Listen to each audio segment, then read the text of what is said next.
Rest എടുത്തൂടാ. ഇതെല്ലാം ഞാൻ ഒറ്റയ്ക്ക് ഉണ്ടാക്കിയെടുക്കാൻ. ഒരു കാക്കിയും എന്റെ ലോഡ് തൊട്ടിട്ടില്ല. കാക്കിയോട് നെല്ലുള്ള പോലീസുകാരുടെ നാട്ടില് സാറ് വിളിക്കണോ? സാധനം കിട്ടിയിട്ടുണ്ട്.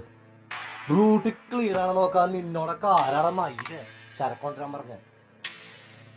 നിന്റെ സമയം കാലം നോക്കി ലോഡ് ഇറക്കാൻ എന്നെ കിട്ടില്ല. എന്നെ പോലുള്ള പോലീസുകാർ ഡിപ്പാർട്ട്മെന്റ് ഉള്ള കാരണം കൊണ്ടാ നിന്നെ പോലുള്ള ഇവിടെ ഇറങ്ങി നടക്കണേ.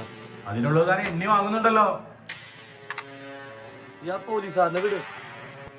നല്ല കാക്കിയുടെ അടിയുടെ ചൂട് നിനക്ക് എന്താന്ന് ഞാൻ മനസ്സിലാക്കിയടാ. അഴിച്ചു വിടടാ.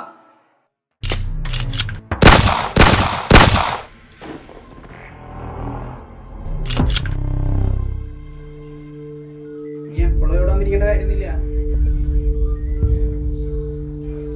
കേസ് അന്വേഷിക്കുന്ന ഒരു സമയം കാണും. എന്ത് സാറേ, എന്താ ലീവാണോ? അമ്മയ്ക്ക് വയ്യ സാറേ, അതുകൊണ്ട് ഒരു ദിവസം ലീവ് എടുക്കാന്ന് വിചാരിച്ചു.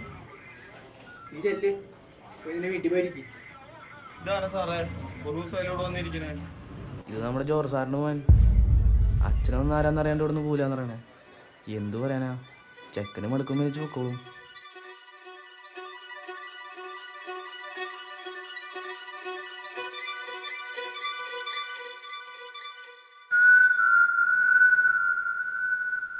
ഞാനും ജോർജ് സാർ ഒരുമിച്ചാണ് വർക്ക് ചെയ്തുകൊണ്ടിരുന്നത്. വന്ന സമയത്ത് ആളൊരു പ്രശ്നക്കാരനായിരുന്നു. പിന്നെ അടുത്തപ്പോഴാണ് മനസ്സിലായേ ആള് പഞ്ചപ്രാക്കാന്ന്.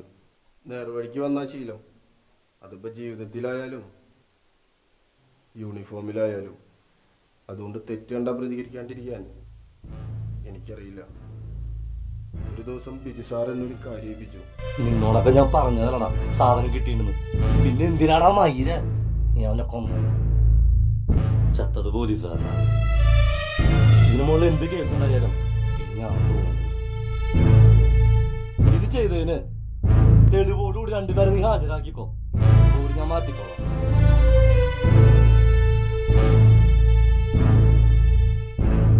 ആ ചാർജ് എടുത്ത 2 പുതിയ പിള്ളേരെ മാർക്കറ്റിലുള്ള ഗോഡൌണിലേക്ക് വിടും. മാർക്കറ്റിൽ നിന്നൊരു ബോഡി എടുത്ത് ടൗണിൽ പുറത്തുള്ള ഒരു ഗോഡൌണിൽ കൊണ്ടെത്തിക്കാൻ. അത് കൊണ്ടുവന്നിട്ട് വന്നിട്ടും അതാരാന്നറിയാതെ എനിക്കൊരു സമാധാനം ഉണ്ടായില്ല. ഞാൻ അപ്പം തന്നെ പോയി അതാരാന്ന് നോക്കി. അപ്പം ഞാൻ കണ്ടത് ജോർജ് സാറിൻ്റെ മുഖമായിരുന്നു.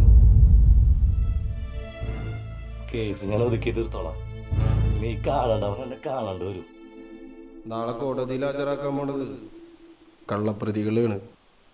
ഇത് ചെയ്തവന്മാരവിടെ നെഞ്ചും വിരിച്ച് നടക്കുമ്പോൾ ഇതറിയാൻ എല്ലാ മേലുദ്യോഗസ്ഥരെക്കാളും യോഗ്യത നിനക്കാണ്. ഇപ്പൊ നമ്മുടെ രണ്ടുപേരും ചോര തുടിക്കുന്നത് ഒരാൾക്ക് വേണ്ടി.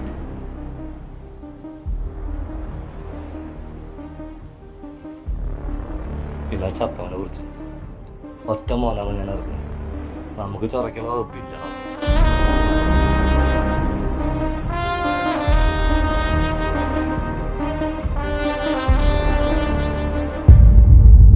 സാറ് പറഞ്ഞിട്ട് വന്നതാ ബ്ലാക്കിനൊന്ന് കാണണം.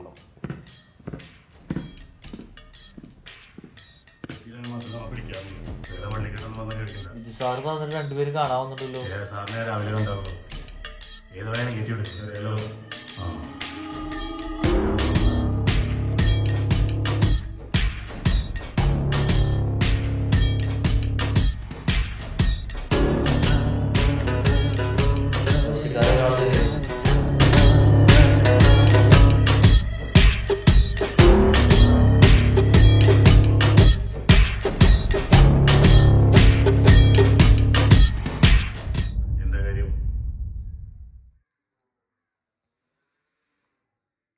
എൻ്റെ കുടുംബത്തിൽ ഞങ്ങൾ 4 പേരാ.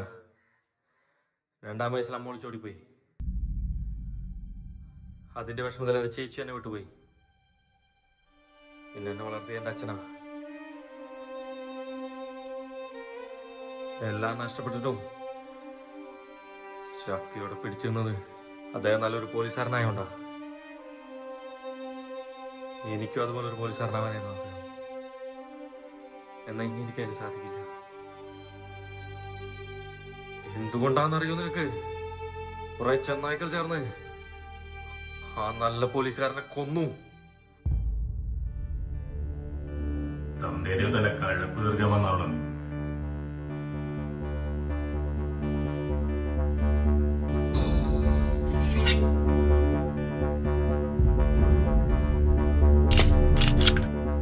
എന്തിനാണ് മരം തോക്കെടുക്കണേ? പൊട്ടിക്കാൻ